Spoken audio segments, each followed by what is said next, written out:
En el mundo siempre ha habido guerras, en el mundo siempre ha habido depravación sexual, degradación moral, siempre ha habido revoluciones, golpes de Estado, etcétera, etcétera.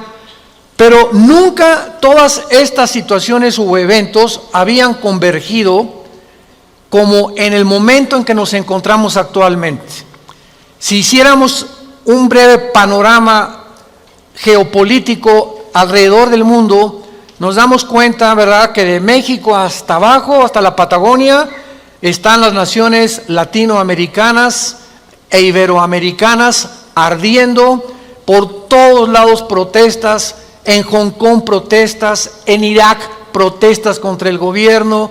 En Estados Unidos un clima que se está viviendo de demasiada tensión, donde quieren destituir a un presidente, etcétera, etcétera. El Medio Oriente ni se diga, continúa con el conflicto aumentando acerca de quién controla el petróleo, quién controla el Golfo Pérsico.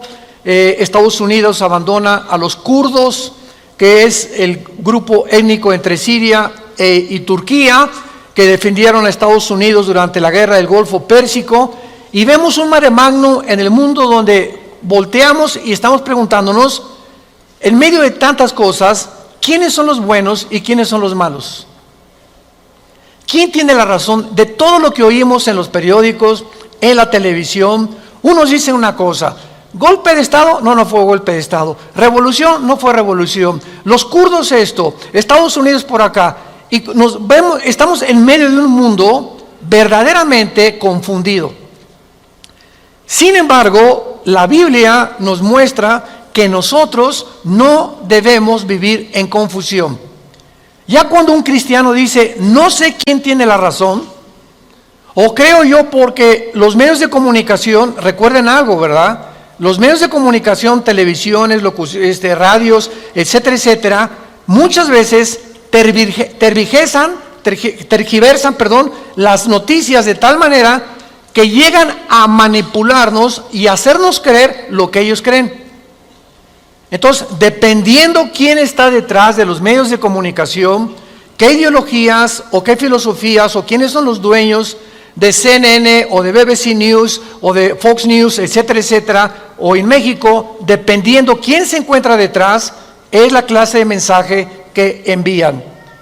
Y cuando nosotros oímos en Fox News una cosa que contradice CNN otra cosa, y otros periódicos de México dicen una cosa, y otro periódico dice otra cosa, llegamos a preguntarnos, ¿quién dice la verdad? ¿No es verdad? Realmente, ¿quién dice la verdad? ¿En qué mundo nos encontramos? Realmente, ¿cómo podemos nosotros afianzarnos? Es como si estuviéramos en un barco que se está hundiendo y nos hemos echado fuera de la borda, como cuando el Titanic en 1910-12 se estaba hundiendo. Nos aventamos al mar y nos agarramos de un salvavidas. Y ahorita así está el mundo. Estamos tratando de buscar un salvavidas, algo que nos dé seguridad. Algo que ya no produzca tanta tensión en nuestras vidas, tanta angustia, porque el mundo vive angustiado. Hay demasiada ansiedad. La enfermedad número 1 que la Clínica Mayo en Rochester y el Hospital Hopkins en Estados Unidos, que son las dos clínicas médicas más respetadas que hay en el mundo en cuanto a evaluaciones y a sugerencias médicas, coincidieron hace algunos años en que el factor común denominador o la causa número 1, escúcheme con mucho cuidado, esto es un dato que viene de clínicas médicas, no cristianas, la causa número 1 de las enfermedades mentales y físicas del ser humano en el siglo XXI es el estrés. El estrés es un estado de angustia, un estado de tensión, de ansiedad interna que no te deja vivir y que te hace que estés enojado contra el gobierno, enojado con tu papá, con tus hijos, etcétera, etcétera. Ves a toda la gente con recelo, no confías de nadie, te vuelves amargado, te vuelves amargada, y es el estado interno al que el ser humano está llegando porque hay demasiados conflictos en el mundo, demasiadas noticias. Estamos oyendo con el iPhone qué pasó en Irak, qué pasó en el Medio Oriente, qué pasó por acá, mis amigos, mis amigas, y llega un momento en que el ser humano ya no tiene paz. Ayer en el Congreso de Pastores que tuvimos en México, llegaron una familia a consultarme. Él es pastor, su esposa lo acompaña hace mucho tiempo, y me dice: Armando, quiero decirte una cosa. Tenemos un programa de televisión en Sudamérica y un programa de radio. Y el otro día estaba radiando unas noticias, me dice la esposa, y ¿sabes una cosa? Que de repente se me olvidó todo. Entré en un estado de amnesia en el que ya no sabía ni quién era yo. Algo me pasó en las neuronas de mi cerebro que se me fueron todas las ideas. Y duré como 1 o 2 días. Mi esposo asustadísimo, ¿qué me habrá pasado? No fue un golpe, no tuve un trauma, y se me fueron todas las ideas. Inmediatamente le contesté y le dije: eres una mujer demasiado estresada. Y hay una autora inglesa que les recomiendo. Ahorita mi esposa está devorando todos sus libros, que se llama Carolina Leaf, L-E-A-F, Leaf. Esta autora inglesa es neuróloga, pero es cristiana, y está haciendo los últimos descubrimientos del cerebro, de las neuronas, de la manera como afecta el estrés. Y en ese momento, cuando tú estás demasiado estresado y tienes demasiadas presiones, y los niños, y el esposo, y el falta de trabajo, y el buen fin, o lo que tú quieras mencionar, algo le pasa. Las neuronas son interconexiones eléctricas que tenemos, pero millones de células dentro del cerebro, y un solo alambrito por la presión mental, por falta de vacaciones o de que no aprendes a relajar tu mente, etcétera, etcétera, provoca amnesia, provoca enfermedades mentales y puedes llegar inclusive a la locura. Esto es impresionante, porque es como un árbol lo que tenemos aquí adentro. Y ella está descubriendo que cuando tienes pensamientos negativos, las neuronas se unen más rápido. Esto es increíble porque así nos diseñó Dios.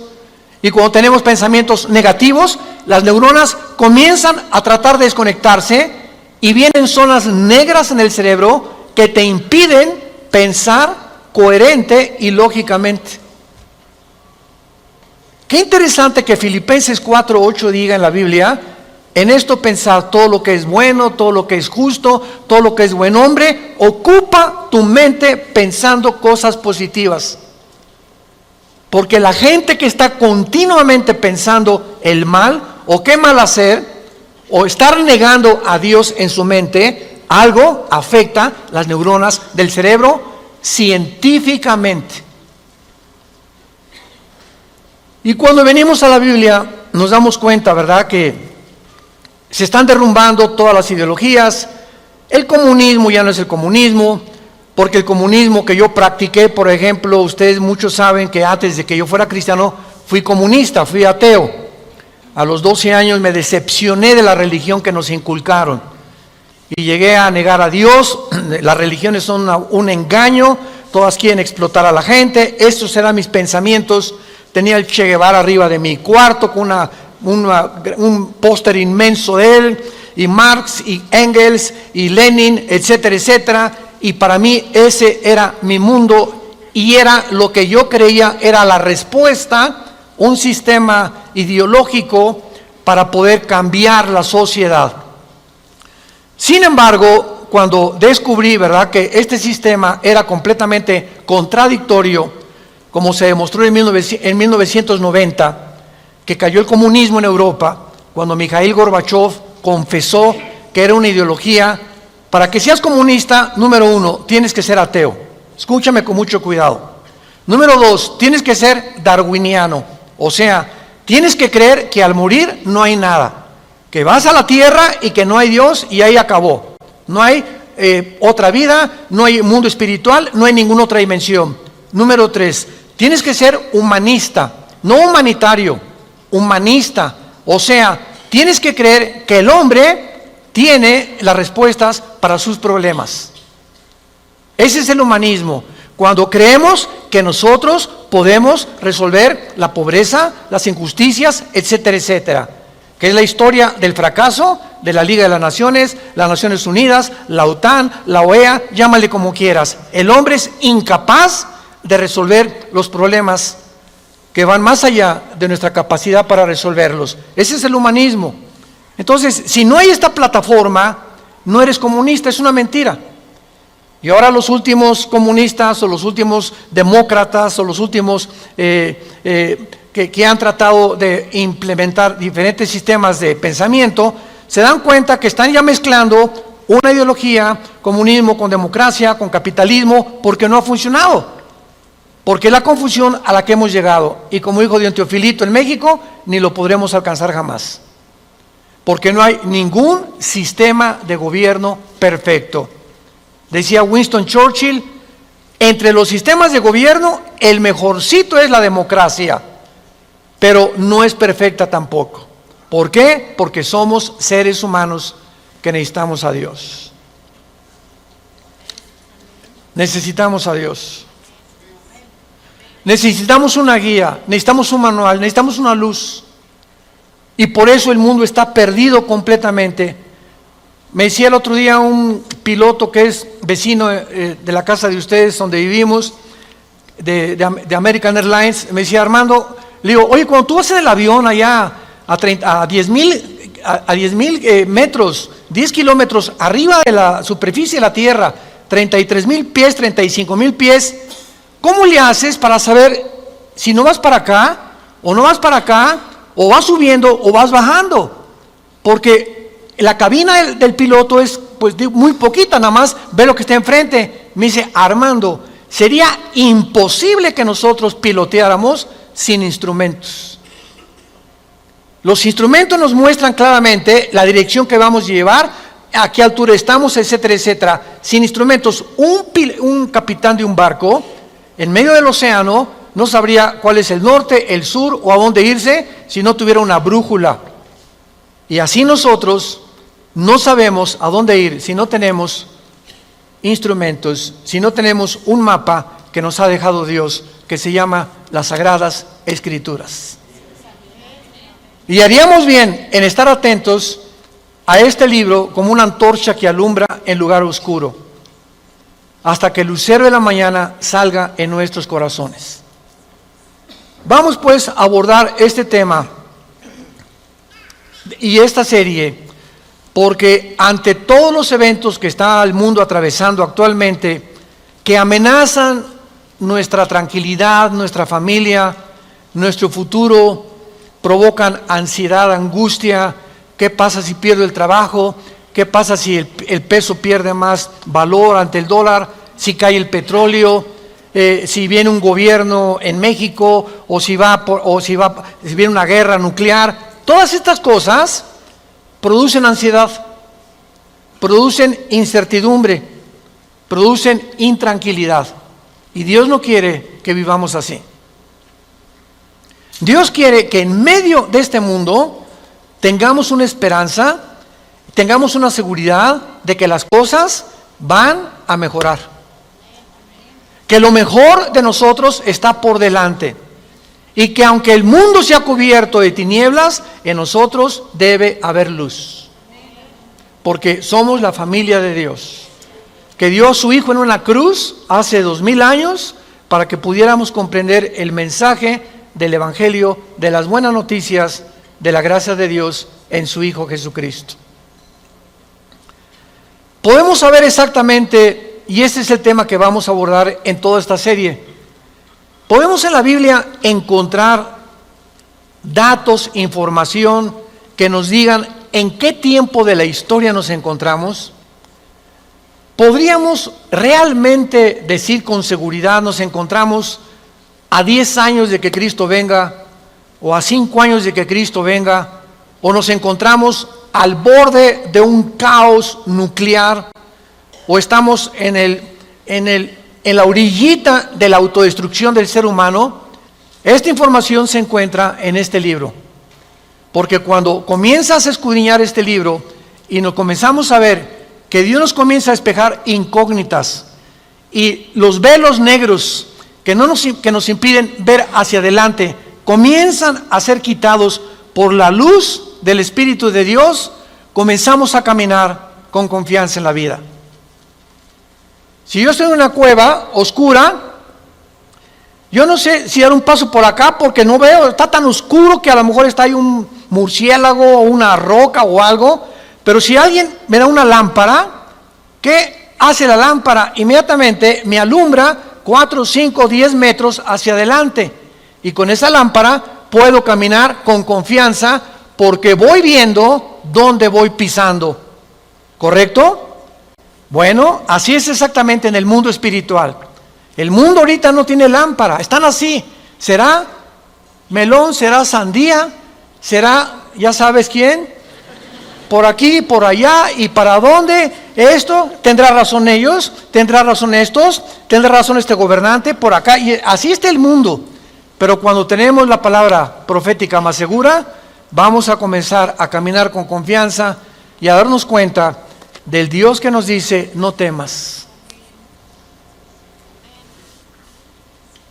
No temas, estoy contigo, nunca te dejaré, nunca te voy a abandonar. Estaré contigo todos los días hasta el fin del mundo. Y aunque se cierren los cielos aparentemente y la oscuridad, la tierra esté cubierta de ella, mientras más oscuro, las estrellas se ven mejor. Mientras más oscuro, vamos a tener más luz, porque vamos a poder brillar en medio de las tinieblas.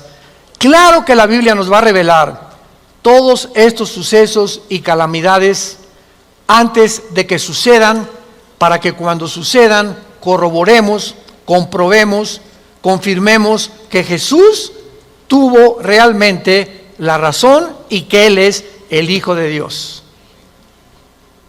Y esto es lo que nos da la fortaleza, las convicciones, porque lo que más se necesita ahorita en el mundo es seres humanos con convicciones profundas en sus vidas, con mucha integridad para vivir. Y cuando tú eres una persona de una sola pieza, como dijo Pablo, yo sé en quién he creído, ya no te engaña la gente. Ya no te engañan las películas, no te engaña la televisión, no te engañan las noticias, porque tu fe está bajo una roca. Estás parado en un fundamento inconmovible. Y este fundamento es la palabra de Dios. Vayamos a ver algunos pasajes en primer lugar en el capítulo 46 del libro de Isaías. Si no traes la Biblia, por eso estás así. Con razón. En Isaías capítulo 46, versículo del 9 al 10, veamos algunas respuestas anticipadas que este profeta hace 2700 años escribió. Isaías 46, versículo 9 y versículo 10.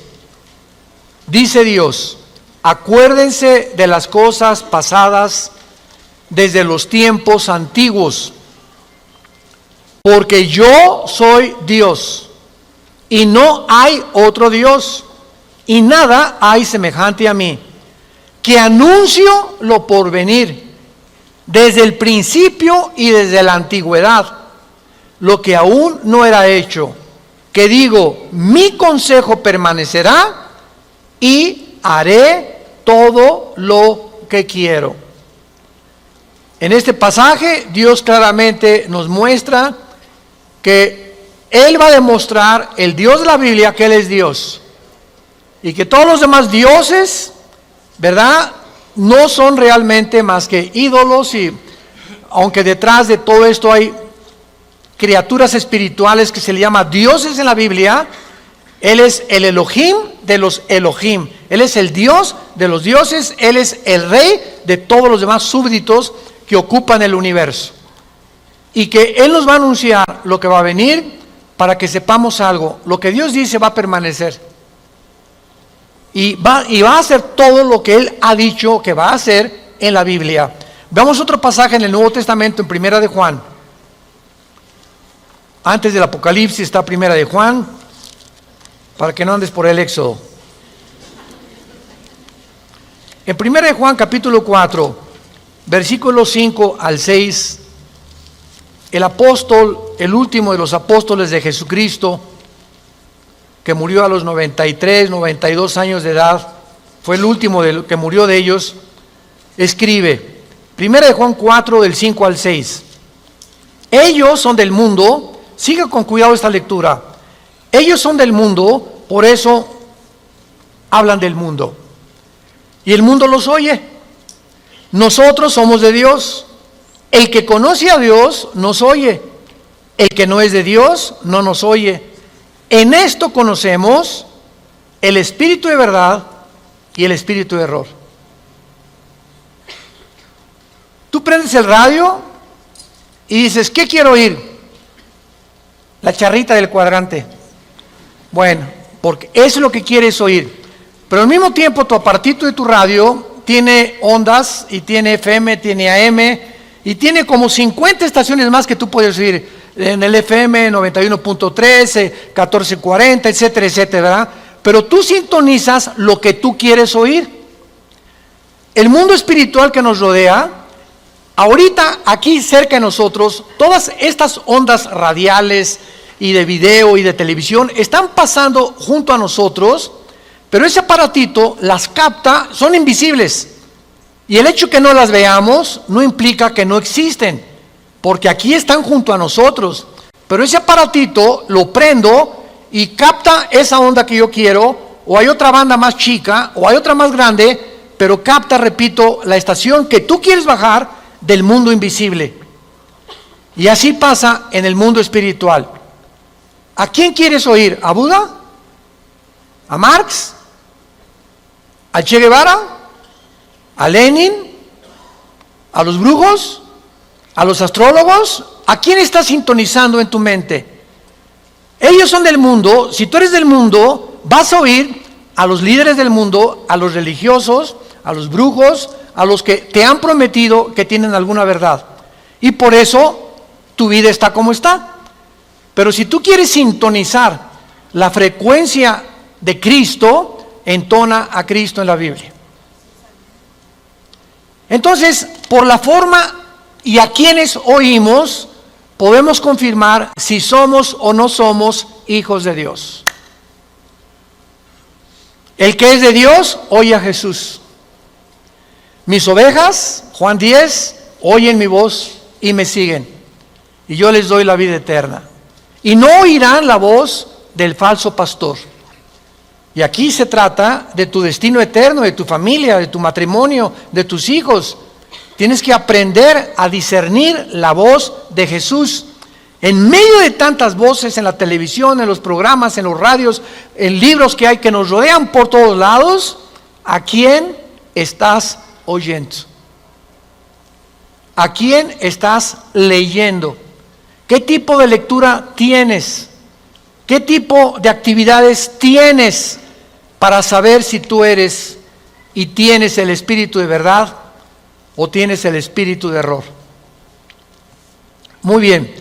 En la Biblia tenemos tres principales fuentes de información de las profecías bíblicas. Esto es bien importante. Hay tres fuentes de información en la Biblia que vamos rápidamente a verlas, que nos muestran la fase final de la historia humana en tres pasajes de la Biblia y que nos vienen realmente a confirmar en qué época nos encontramos. Estas tres son, en primer lugar, el Sermón del Monte de Jesús, que se encuentra en Mateo 24, Marcos 13 y Lucas 21. ¿Cuál es el Sermón del Monte? Cuando los discípulos se acercaron a Jesús, dinos, ¿cuándo será la señal del fin del mundo? ¿Cuándo serán estas cosas? y cuándo será la señal de que tú vas a regresar. Y ahí Cristo comienza a enumerar una serie de eventos y señales. Habrá guerras, falsos profetas, muchos van a ser engañados, pestes, terremotos, y será el principio de los dolores. La segunda fuente de información se encuentra en Primera de Tesalonicenses, capítulo 4, del 3 al capítulo 5, versículo 4. Esta revelación la compartió el apóstol Pablo de los últimos tiempos. Y la tercera revelación acerca de los últimos tiempos la encontramos en el libro del Apocalipsis, del capítulo 5 al capítulo 19. En estos capítulos se encuentra claramente todo lo que la planeta Tierra y la humanidad va a atravesar. Ahora, muy bien, cuando estudiamos estos pasajes, podemos concluir que efectivamente vendrán tiempos difíciles al mundo, sorpresivos y amenazadores, que es de lo que hemos estado hablando en los últimos 10, 15 minutos. Nadie puede negar que vivimos en un mundo conflictivo, amenazador, que ha llenado al mundo, a los seres humanos, de ansiedad, de intranquilidad, de falta de paz, de suicidios, de mejor me quito la vida, o me emborracho, o me drogo. ¿Por qué los jóvenes se drogan? Pues porque es una forma de evadir la realidad. La realidad para muchos jóvenes es tan negro y tan negro lo que se ve en el mundo, que ya no quieren o no creen que pueden atravesar esa cortina oscura, no creen que hay una luz detrás, y se enfrentan a un mundo que parece que se los está comiendo, tragando, y prefieren salir de este mundo. Los que se drogan, ¿por qué se drogan? Los que se emborrachan, ¿por qué se emborrachan? Porque la realidad es tan cruda que no la quieren enfrentar en sus 5 sentidos. Entonces, detrás de cada persona drogadicta, alcohólica, etcétera, etcétera, se encuentra un conflicto interno espiritual. Porque como en el área forense, cuando tú estudias, yo recuerdo que hubo una época en mi vida que comencé a estudiar criminología, dactiloscopía y balística. Quería ser detective, imagínense. Siempre me ha gustado la investigación. Y me dio unos meses por meterme y compré libros, etcétera, etcétera. Y siempre cuando en esa área te involucras, los detectives o los investigadores siempre están buscando el motivo por el cual alguien le quitó la vida a la otra persona. Porque siempre hay un motivo del que cometió fraude, el motivo de por qué mató a su mamá, el motivo por qué abandonó a su esposa. Siempre detrás de cada acción hay un motivo. Y cuando descubrimos el motivo, nos ayuda a poder tener una pieza del rompecabezas más clara para poder averiguar o decidir quién fue el asesino, o quién fue el ladrón, o quién se encuentra detrás de eso. Y cuando nosotros vemos esto, ¿verdad?, que el motivo por el cual la gente hace lo que hace en el mundo, nos damos cuenta que el mundo está espiritualmente muriéndose. Y nosotros tenemos la medicina. Qué triste que tengas compañeros en tu escuela que estén tan confundidos, que no les has hablado jamás de Cristo, que tengas amigos que haces negocios con ellos, que tengas un taller de carpintería, de plomería, o eres mecánico o abogado en tu bufete, o un médico, y la gente a tu alrededor, vemos a la gente, caras vemos, y están llorando por dentro, están deshechos por dentro. Que si esa hermanita, la enfermera que diga, ay hermanita doctora, ¿cómo está? Muy buenos días, ¿verdad? Y te encierras con ella y te pones enfrente de ella, te puedo olvidar, se quitan esa máscara que están usando y caen en una expresión de llanto, de angustia, que están escondiendo, poniéndose una máscara de aparente felicidad. Y así las personas que tú ves, no es cierto que son lo que estás viendo.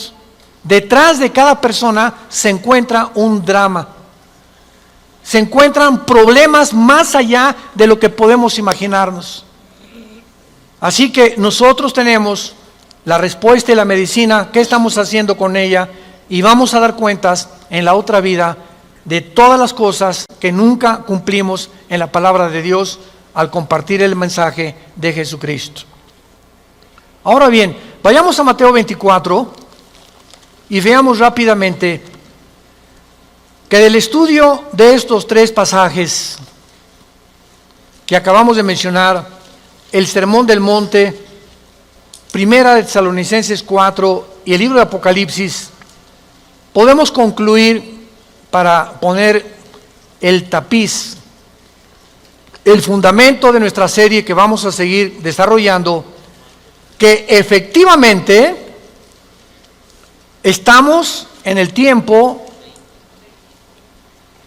de eventos muy amenazadores, sorpresivos, y aunque nosotros los cristianos no querramos ver, ni vamos a estar, esto está garantizado, nosotros no nos vamos a encontrar en los acontecimientos del libro del Apocalipsis.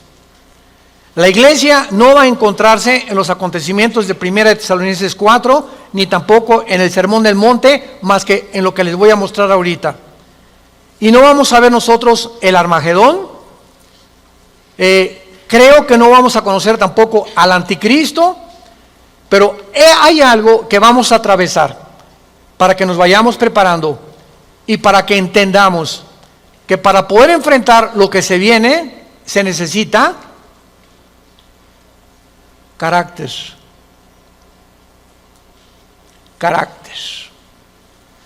¿Qué es el carácter?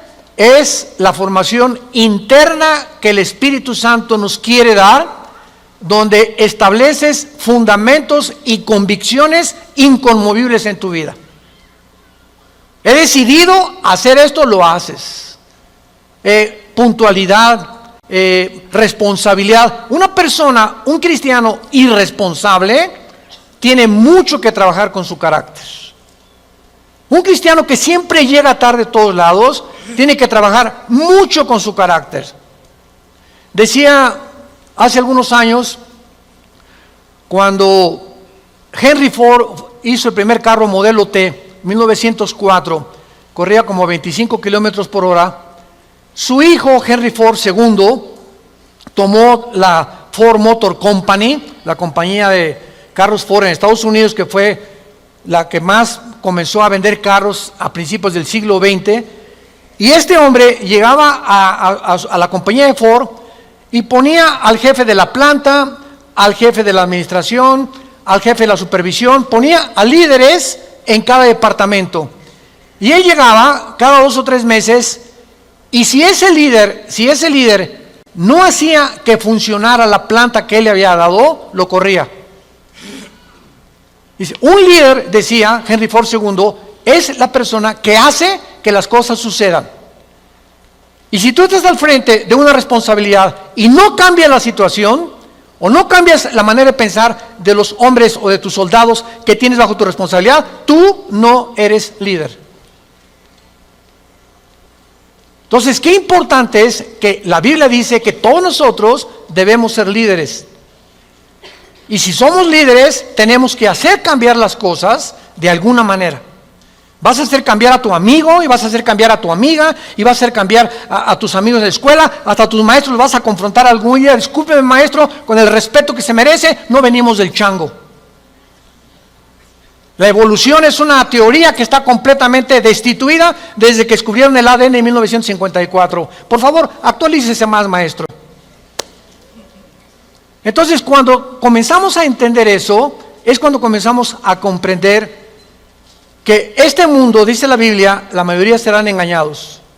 Los mismos escogidos serán engañados, porque hay millones de cristianos sin carácter, flojos, irresponsables, impuntuales, sin falta de integridad.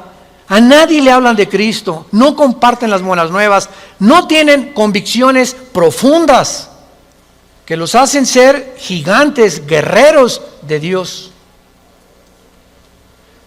Dice Mateo capítulo 24 en el Sermón del Monte el Señor Jesucristo, porque se acercan los discípulos para hacerle preguntas, versículo 3, Señor, dinos, vean las 3 preguntas que le hacen hace 2000 años. 1, ¿cuándo serán estas cosas? Querían saber el tiempo los discípulos. 2, ¿qué señal habrá de tu venida? O sea, ¿habrá alguna señal que podamos percibir de que tú ya vienes al mundo? Y 3, ¿y hay alguna señal de que el mundo se va a acabar? De estas 3 preguntas, Cristo comienza a contestar algunas. Por ejemplo, la señal de su venida está hasta el versículo 29 y 30, cuando el sol se oscurecerá, la luna se pondrá, etcétera, etcétera, y esa es la señal de la venida de Cristo, que no vamos a estar aquí nosotros, porque primero es el arrebatamiento, y van a pasar 7 años de la tribulación, y viene Jesucristo en la segunda venida, y los que estén en la segunda venida, que se hayan convertido en la persecución del anticristo, van a saber que cuando vengan estas señales cósmicas en el cielo, Cristo aparecerá en las nubes junto con nosotros, porque regresaremos con Él. Pero lo que me interesa compartirles es el versículo 6 en adelante, que es lo que nos atañe a la generación que estamos viviendo. Oirán de guerras y rumores de guerras. Miren que no se turben, porque es necesario que todo esto acontezca, pero aún no es el fin. Porque se levantará nación contra nación y reino contra reino, y habrá pestes y hambres y terremotos en diferentes lugares. Muy bien, si leemos solamente el versículo 6, oirán de guerras y rumores de guerras, toda la historia han sido esto, ¿no es verdad? Desde que Caín asesinó a Abel, que Caín asesinó a su hermano Abel, toda la historia, de acuerdo, lo quieres apuntar, al Instituto para la Investigación para la Paz, en Suecia, Estocolmo, dictaminaron que de los 6,000 años aproximadamente de historia que tenemos, de 6,000 años, solamente ha habido 25 años de paz. La historia humana es una historia de guerras, guerras, guerras, guerras, guerras, guerras. En 6,000 años, 25 años de paz. O sea, siempre ha habido conflictos, revoluciones, golpes de Estado. Es la historia de nosotros. Pero entonces ahí podríamos quedar confundidos. Oye, Señor, ¿de qué estás hablando? Siempre ha habido guerras. Versículo 7, Él lo explica. Porque se levantará nación contra nación y reino contra reino. Esto, una guerra mundial, una guerra de carácter internacional, donde se involucraron 3 o 4 naciones contra 3 o 4 o 5 naciones, nunca sucedió hasta 1910, la Primera Guerra Mundial. Ahí fue la primera vez en la historia que sucede una guerra de carácter internacional a través de toda la historia. Y casi 30 años después, la Segunda Guerra Mundial. Entonces, con esto nos situamos nosotros en una plataforma bastante sólida y podemos entender que cuando Jesús dice, se levantará nación contra nación y reino contra reino, y habrá pestes, porque las guerras producen pestes, plagas, ¿verdad? Enfermedades, calenturas, hambres, terremotos. Señor, siempre ha habido terremotos. Ok, claro, siempre ha habido terremotos, pero de acuerdo al Instituto Sismológico de Boulder, Colorado, que es uno de los institutos más prestigiados en el mundo para detectar terremotos, desde 1976 hasta el 2010 han aumentado 70% los terremotos en el mundo. 70% han aumentado. Eso es lo que Cristo está diciendo, que iban a aumentar cada vez más los terremotos, etcétera, etcétera. Versículo 8. Y todo esto, aquí es donde nos encontramos ahorita. Nos encontramos en el principio de los dolores. Nos encontramos en un mundo donde el matrimonio ya está dejando de existir. En un mundo donde el ser humano está contagiado e infectado filosófica, religiosa, política, económicamente. Unos voltean por acá, ¿dónde estará la solución? voltean a sus ídolos, otros consultan muertos, otros consultan espíritus, otros etcétera, etcétera. Es impresionante a donde el mundo se encuentra actualmente. Impresionante. Y esto es precisamente lo que Jesucristo nos quería decir para que estemos preparados. Ahora muy bien, después de estos principios de dolores, nos vamos. Adiós, mundo cruel. Adiós, mi perro fido. Adiós, adiós, mundo cruel. Ya nunca te veré. Después de este principio de dolores, van a aumentar, imaginémonos, van a aumentar las catástrofes en el mundo, y los terremotos, y las plagas, y las pestes, y la confusión, que va a estar el mundo en un estado tan grande de confusión, que va a pavimentar el camino para que se levante un hombre en el Medio Oriente, que la Biblia le llama la bestia. De todos los animales que el Espíritu Santo buscó, las hienas, los leopardos, los osos, los leones, depredadores, no encontró el Espíritu Santo un nombre, un adjetivo para designar a este hombre, y por eso simplemente la Biblia le llama una bestia, un depredador, cruel, sanguinario, y su otro nombre es el anticristo. Todos los dictadores, síganme con cuidado, de la historia, todos han surgido de un mundo caótico. El caldo de cultivo para producir un dictador es que la situación se encuentre aparentemente sin solución. Corrupción, oscuridad, etcétera, etcétera. Y en medio de esto surgen hombres prometiendo mejorar las cosas. Hitler entró democráticamente. Stalin entró democráticamente. Saddam Hussein entró democráticamente. No es verdad que entren a través de un golpe de Estado. Los líderes, la mayoría entran a través del pueblo, pero una vez que el pueblo los levanta, a ver quién los quita. Y en medio de esto es cuando el mundo va a ver en Europa, que va a estar una oscuridad total en Europa. Ahorita la salida de Inglaterra de la Unión Europea, el Brexit famoso. Ahorita en Europa ya no existe, damas y caballeros, santos de Dios. Las únicas dos naciones que sobreviven en Europa es Alemania y Francia. España, Portugal, Grecia e Italia están hundidas económicamente, sin dinero para poder levantarse. Y no hay ninguna esperanza para estas naciones. Había el Fondo Monetario Internacional que lo estaba manejando Alemania, se les acabó el dinero ya. Y Francia está ayudando un poquito a Alemania. Y gracias a Dios que en Alemania la ministra Angela Merkel es cristiana. En todo el mundo es la única líder que sus padres fueron pastores, y ella dijo en enero de este año, Europa tiene que regresar a Dios.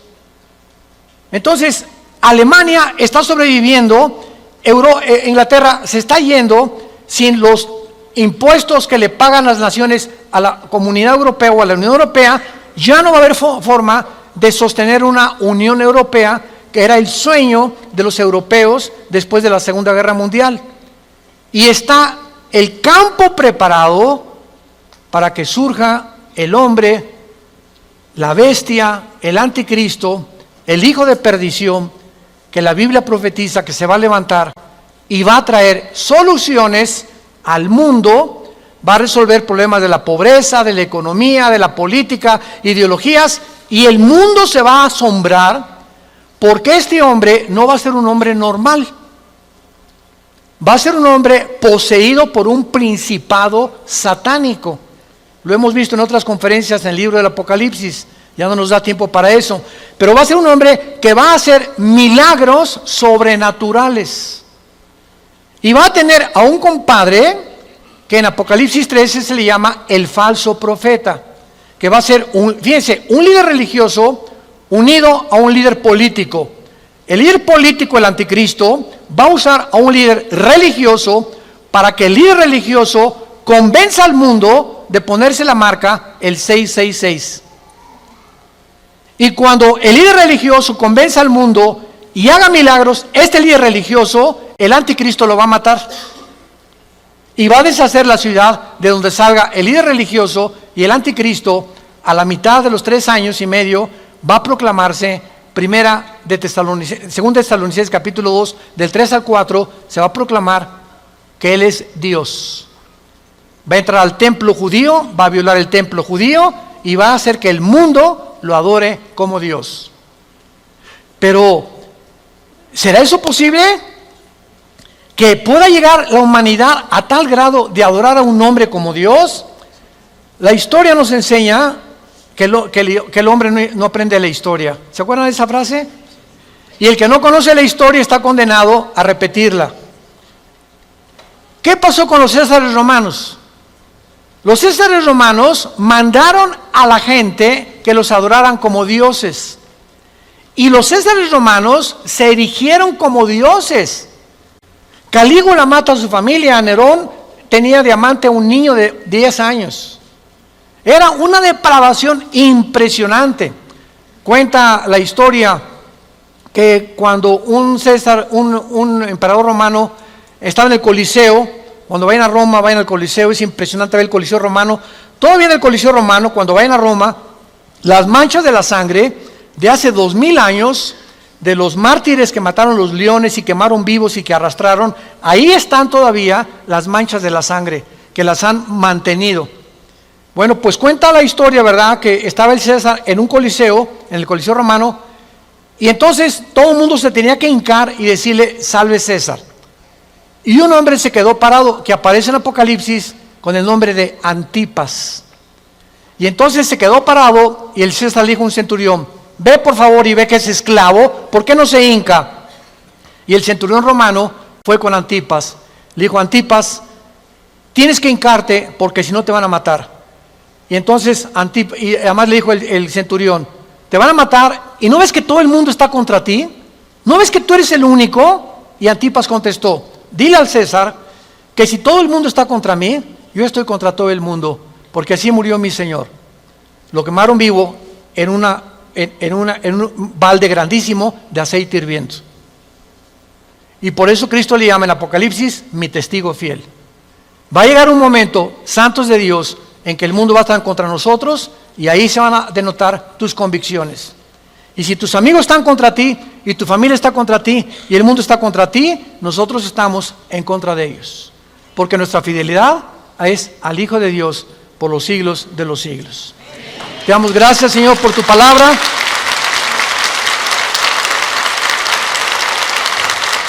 Bendito